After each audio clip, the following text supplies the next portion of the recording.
Hello, my dear viewers. Today, I've got a scrumptious recipe to share with you. Spaghetti X. You won't believe how simple and mouth-watering it is. Trust me, once you've given it a shot, you'll be hooked. Let's jump right into the kitchen and get cooking.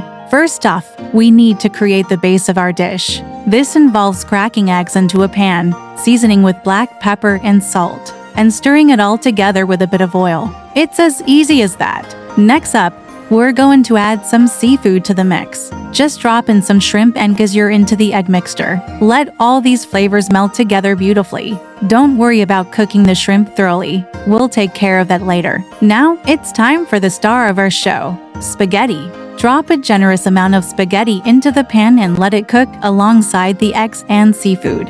Don't forget to season with more black pepper and salt for that extra punch of flavor. Finally, let's cook our shrimp through completely. And there you have it, Spaghetti X, ready for you to savor. Give this recipe a shot, and I promise you won't be disappointed. It really is one of my favorite dishes to prepare for my family during hectic times like exam week. So why not give this simple yet delicious recipe a try? I promise it won't disappoint. Enjoyed this video? Feel free to like, share, and subscribe for more culinary delights in the future. Thanks for tuning in today, folks. Happy cooking!